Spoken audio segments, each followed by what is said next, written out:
सो hi everyone, इस video में हम लोग सीख रहे होंगे नेस्टेड लूप्स के बारे में।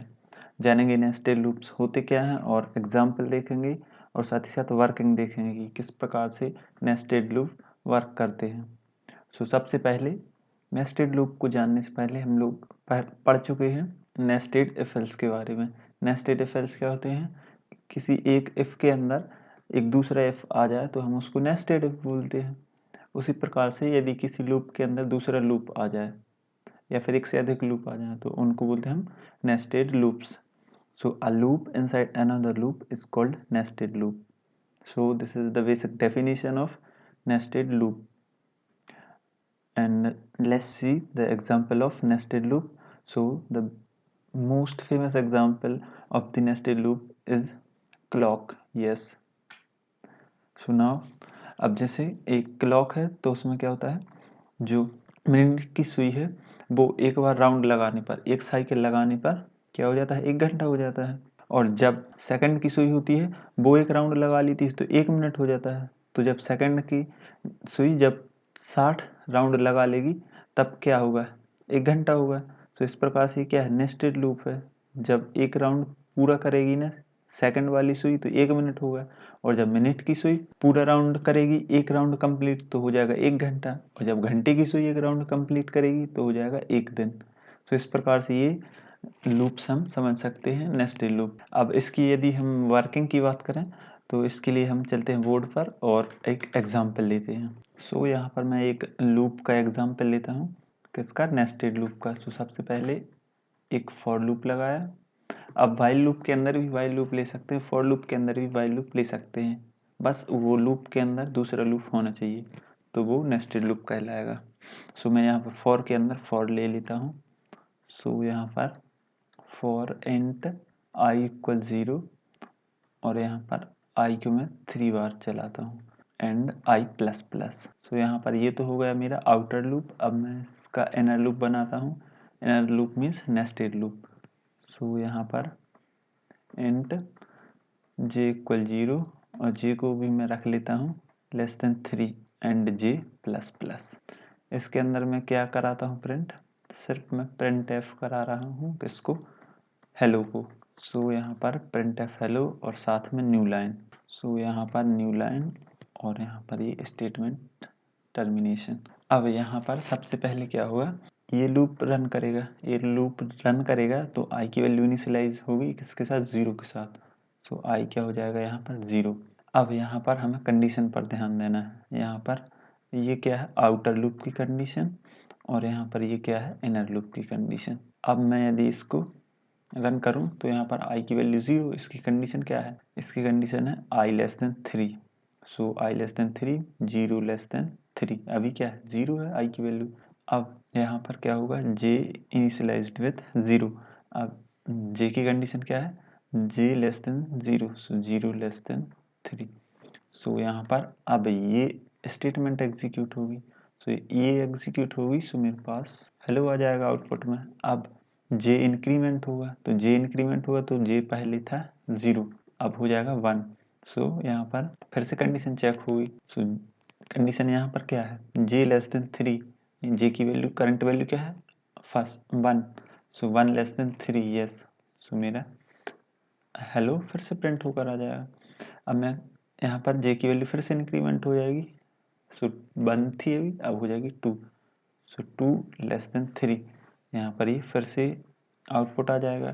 अब यहाँ पर जे की वैल्यू क्या थी, 2 थी, अब हो जाएगी 3। सो यहाँ पर फिर से कंडीशन चेक होगी। सो ये कंडीशन हो जाएगी फॉल्स, और ये लूप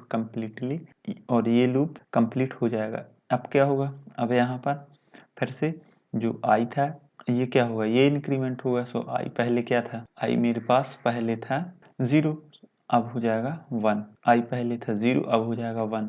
अब इसकी भी कंडीशन चेक होगी, तो कंडीशन क्या है, आई लेस देन 3। सो यहाँ पर आई की वैल्यू भी 1 है, सो 1 लेस देन 3, यस, ये कंडीशन ट्रू है। तो यहाँ पर जो सेम एज पिछली बार रिपीट हुआ था ना कोड, जो कोड पिछली बार रन हुआ था वो इस बार भी रिपीट हुआ। सो यहाँ पर जे की वैल्यू फिर से 0 इनिशियलाइज होगी, जी कंडीशन चेक होगी, 0 लेस देन 3, और यहाँ पर आउटपुट फिर से आ जाएगा। जे की वैल्यू फिर से इंक्रीमेंट होगी, और यहाँ पर 1 लेस देन 3, और यहाँ पर फिर से ये स्टेटमेंट एग्जीक्यूट होती रहेगी। कब तक? 2 के लिए, और यहाँ पर 3 के लिए नहीं। सो यहाँ पर 2 लेस देन 3 है, सो यहाँ पर इस लूप में भी ये कंडीशन फॉल्स हो जाएगी। तो इस लूप में 3 बार हेलो आया प्रिंट होकर, और पिछले लूप में 3 बार आया था। यहाँ पर अब ये कंडीशन हो चुकी है फॉल्स। तो ये लूप हो चुका है कंप्लीट। अब जाएंगे आउटर लूप में। आउटर लूप में आई की वैल्यू फिर से इंक्रीमेंट होगी। सो आई की वैल्यू इंक्रीमेंट होगी। पहले क्या थी आई की वैल्यू? 2 थी। तो सॉरी, पहले क्या थी? 1 थी, अब हो जाएगी 2। सो 2। अब यहाँ पर फिर से कंडीशन चेक। ये किसकी कंडीशन है? ये कंडीशन आई की है। सो आई लेस देन 3। सो यहाँ पर 2 लेस देन 3, यस ये ट्रू है। सो जे फिर से इनिशियलाइज होगा 0 से, एंड जे यानी इनर लूप फिर से वर्क चलेगा। सो यहाँ पर मेरे पास फिर से आउटपुट आ जाएगा हेलो। अब फिर से इंक्रीमेंट होगा, और फिर से ये सभी रिपीट होंगे जैसा पिछली बार हुआ था इस आइट्रेशन में और इस आइट्रेशन में। सो यहाँ पर ये 0 के लिए, 1 के लिए, 2 के लिए, एंड इधर 2 लेस देन 3। सो यहाँ पर ये 3 बार हो चुका है। अब 2 के बाद 3, सो यहाँ पर 3 लेस देन 3। सो यहाँ पर ये हो जाएगा फॉल्स, और इस लूप से आ जाएंगे बाहर। सो इस लूप से तो अपन बाहर आ चुके हैं। अब आउटर लूप में क्या होगा? आई की वैल्यू इंक्रीमेंट होगी। आई की वैल्यू होगी इंक्रीमेंट 3। 3 लेस देन 3, ये कंडीशन चेक होगी, ये कंडीशन फॉल्स है। सो यहाँ पर ये दोनों लूप कंप्लीट हो जाएंगे। सो मेरे पास आउटपुट क्या आया? 9 टाइम्स हेलो आया। ये कहाँ से आया? देखो यहाँ पर ये लूप कितनी बार चला? 3 टाइम्स चला। एंड ये लूप कितनी बार चला? 3 टाइम चला। तो इसका को अपन मल्टीप्लाई कर देंगे। 3 मल्टीप्लाई 3 दैट इज 9। सो मेरा टोटल यहाँ से टोटल निकल के आ जाएगा कि लूप कितनी बार रन होगा, ये स्टेटमेंट अंदर वाली कितनी बार एग्जीक्यूट होगी। सो ये नंबर ऑफ टाइम्स हम लोग निकाल सकते हैं कुछ इस प्रकार से। सो ये थी कि नेस्टेड लूप किस प्रकार से वर्क कर रहा है। अब इसको हम एग्जाम्पल देखते हैं VS कोड पर।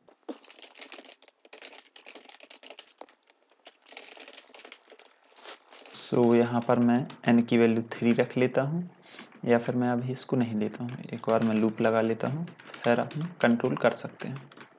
सो i less than 3 and i plus plus, और यहाँ पर फॉर j 0, और यहाँ पर j less than 3 and j plus plus. अब यहाँ पर मैं क्या प्रिंट कर रहा हूँ? हेलो, और साथ में न्यू लाइन। अब मैं यदि इसको रन करूं तो मेरे पास क्या आउटपुट आना चाहिए? 9 टाइम्स हेलो। सो यहाँ पर मैं इसको रन करूँगा तो यहाँ पर ये आउटपुट आ जाएगा। आउटपुट क्या है? 9 टाइम्स हेलो।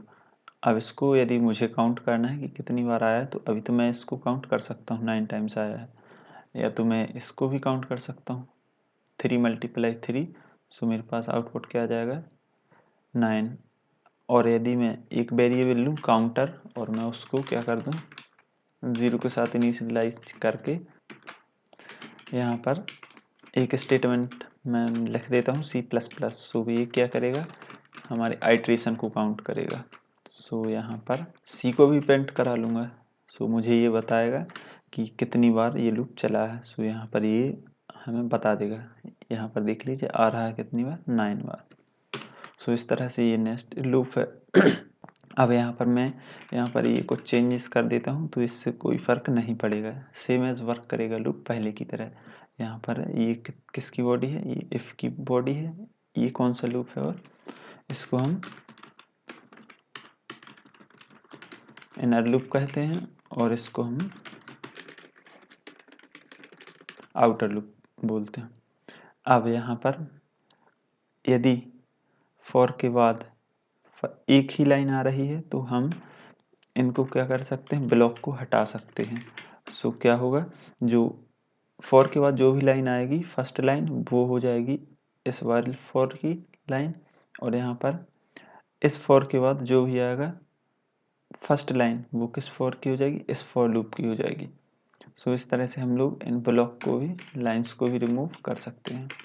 यहाँ पर मैं काउंटर अभी के लिए मुझे यूज़ नहीं करना है। सो यहाँ पर इसका भी आउटपुट वही आएगा जो पिछली बार आया था। कितने time? 9 times hello world, hello आया था। सो यहाँ पर ये भी सेम एज वर्क करेगा पिछली बार की तरह। सो यहाँ पर ये देख लीजिए, हम लोग ब्लॉक का तब इस्तेमाल करते हैं जब हमें एक से ज़्यादा स्टेटमेंट हमें एग्जीक्यूट करानी पड़ती हैं। अब जैसे यहाँ पर मुझे अभी तो एक ही प्रिंट करानी है, तो मैंने सिर्फ सिंगल लाइन का यूज किया है। तो सिंगल लाइन किस में कंसीडर की जाती है? इस लूप में। इस लूप के बाद एक लाइन जो भी लिखी जाएगी वो इस लूप में आ जाएगी, और जो आउटर लूप है इसके बाद जो लाइन लिखी जाएगी वो इस आउटर लाइन की होगी। सो इस आउटर लूप में फर्स्ट लाइन ये लिखी गई है तो ये इनर लूप हो जाएगा। सो इस तरह से ये ब्लॉक वर्क करते हैं। सो ये था नेस्टेड लूप्स।